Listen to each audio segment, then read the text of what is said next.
ante Alba Cecilia.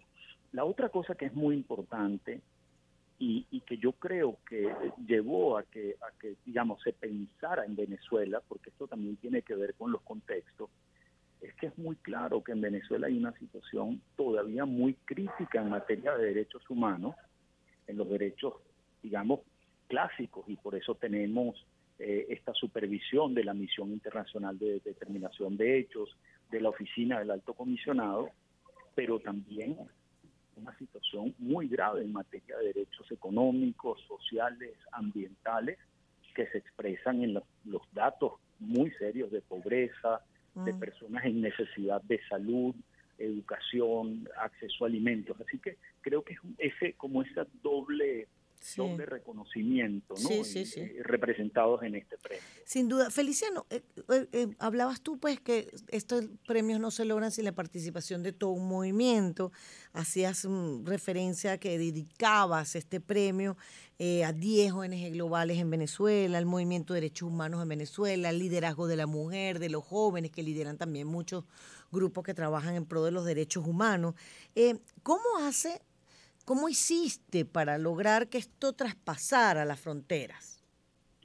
Mira, es que son muchísimos años de trabajo, esa es la realidad. O sea, Totalmente. 30 tenemos años de experiencia, ¿no? En esto, o casi, más. sí, sí, no, fíjate que más bien casi Casi, 30 años. Yo casi. Ujú. empecé, yo empecé ya con unos años encima, o sea, empecé llegando a los 40, Sí. y una de las cosas que a mí me da más, digamos, razones para optimismo hacia el futuro aquí en Venezuela y viéndolo en otras partes, tú lo acabas de mencionar, es cuántas personas desde muy temprano, muy jóvenes, están entrando al movimiento de derechos humanos, también a esta labor humanitaria que te conecta con la realidad de la gente, de la realidad muy dura que se está viviendo, y por otro lado también este liderazgo que ha sido muy claro de mujeres Ujú. en el movimiento, aquí y afuera, con un empuje hacia lo que tiene que ver con la institucionalidad democrática, las libertades, la paz.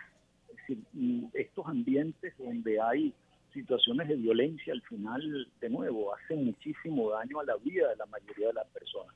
Entonces, digamos, esa trascendencia del ámbito nacional ha tenido mucho que ver con que, digamos, para uno poder incidir para que las situaciones internas también mejoren en lo que sea posible, o por lo menos se detengan las situaciones que hacen daño, Ujú. bueno, hay que mirar a la comunidad internacional, Alba, también, no solo Sí. la de derechos humanos, Ujú.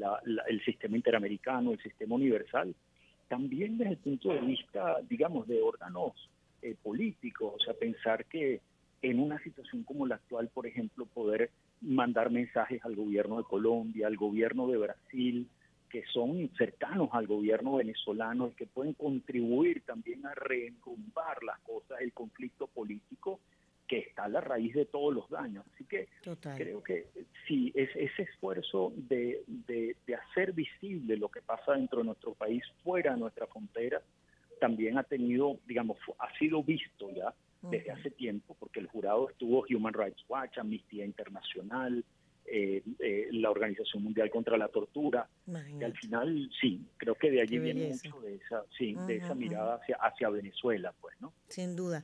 Feliciano, ¿qué viene ahora, luego de haber obtenido el premio Martin en este año? O sea, ¿cuál es el trabajo de Feliciano Reina en pro de los derechos humanos? Y ya creo que tienes un compromiso más internacional, ¿no?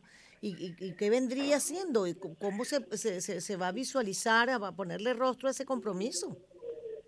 Mira, seguimos haciéndolo, Alba Cecilia, incluso con esta situación de esta ley que tiene un nombre larguísimo de fiscalización de las organizaciones, que al final lo que busca es su control y que Ujú. haría un daño enorme porque permitiría de manera arbitraria y discrecional cerrar Mm. el espacio para que las organizaciones podamos hacer nuestro trabajo. Sí. Bueno, también lo hemos conversado con el alto comisionado y sacamos un documento público, una cantidad de cerca de 500 organizaciones, hubo una carta abierta al presidente Petro, reuniones en Ginebra con las distintas misiones. Yo regresé justamente después de estar allá, con la invitación que me hizo la Fundación Martin Enans, ya estoy en Caracas, pero ya fuimos reuniendo con diversos grupos para también, digamos, no solo alertar al Claro, Albacía, claro. también nosotros estamos diciendo no cierren las posibilidades de conversación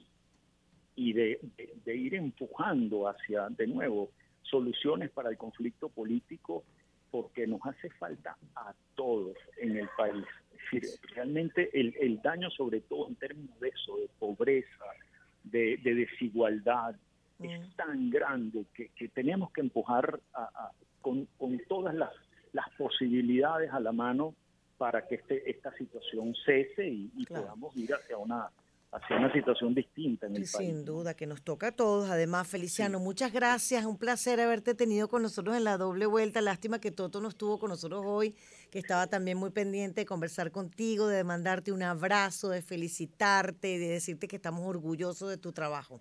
Muchas gracias, muchísimas querido. gracias.